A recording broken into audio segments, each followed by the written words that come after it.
Deus abençoe você, Deus abençoe a sua família, seja bem-vindo à nossa 8ª aula da Escola de Discípulos, um estudo sobre o breve catecismo de Westminster. Eu sou o pastor Lucas Leal, da Igreja Presbiteriana do Brasil, aqui na cidade de Corbélia, no Paraná. E vamos para a nossa 8ª pergunta.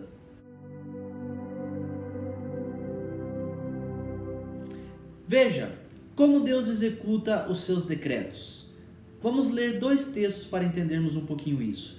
Acompanhe comigo. Apocalipse 4, versículo 11 diz assim: Tu és digno, Senhor e Deus nosso, de receber a glória, a honra e o poder, porque todas as coisas tu criastes, sim, por causa da tua vontade vieram a existir e foram criadas. Isaías 46, versículo 10 também nos diz que desde o princípio anuncio o que há de acontecer e desde a antiguidade, as coisas que ainda não sucederam, que digo, o meu conselho permanecerá de pé, farei toda a minha vontade.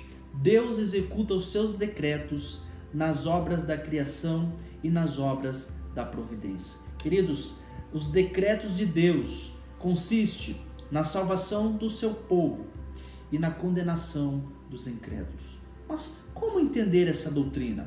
Veja, eu vou ler um pequeno trecho, vou dar, na verdade, para você uma breve ilustração sobre isso.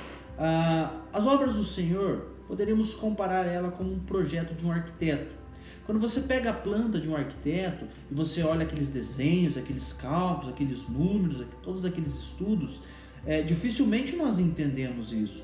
Mesmo um mestre de obras, um pedreiro, pode olhar para aqueles projetos de um engenheiro, de um arquiteto e encontrar dificuldade para traduzi-lo. Agora, assim também é a nossa vida quando estamos caminhando com Deus. Nós olhamos às vezes para os planos de Deus, olhamos para os planos da salvação, para os planos da condenação de Deus e nós nos assustamos, não compreendemos Ele de início, mas à medida que essa obra de Deus, à medida que avança-se os decretos de Deus, à medida que os decretos vão sendo cumpridos e executados, nós vamos compreendendo melhor essa obra e entendendo que Deus é soberano, que Deus é bondoso, que Deus é misericordioso, que Deus é justo, que Ele é longânimo também conosco. Agora, como vivemos essa doutrina? Como vivemos os decretos de Deus? Como vivemos a vontade de Deus diante de tudo isso? Primeiro nós temos que entender, voltamos à 7ª aula, os decretos de Deus irão se cumprir, queiramos ou não, eles vão se cumprir da forma como que Deus predeterminou. Agora, se Deus já determinou que as coisas acontecerão desta forma, se Deus já providenciou que a salvação é por Jesus Cristo, é em Jesus Cristo, como vivemos então? Como vivemos o executar de toda essa obra de Deus? Eu gostaria de deixar alguns conselhos para você. Primeiro, o justo viverá pela fé. Você não viverá pelas obras das suas mãos, você não viverá os decretos de Deus pela força do seu braço, mas pela fé nos méritos daquele que morreu na cruz por nós.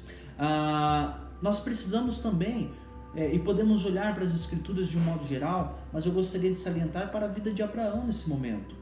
Abraão não foi aceito por Deus porque Abraão era um bom homem, porque Abraão era justo, ou mesmo porque Abraão era perfeito. Muito pelo contrário, as Escrituras dizem que Abraão foi aceito por Deus por meio da fé. Então, agarre-se à fé em Jesus Cristo, nos méritos do Senhor Jesus Cristo. E por último, eu quero dizer o seguinte: se você tentar entender a Deus 100% de forma racional, é mais fácil você enlouquecer, mas eu quero te dar um conselho. Procure Deus pela fé. A nossa racionalidade deve ser superada pela fé. Nós podemos e devemos nos achegar a Deus pelo único caminho, pelo caminho da fé em Jesus Cristo. Confie em Deus. Mesmo quando você não entender as obras de Deus, mesmo quando você não entender o porquê que Deus faz as coisas de determinadas formas, até porque aqui nós não queremos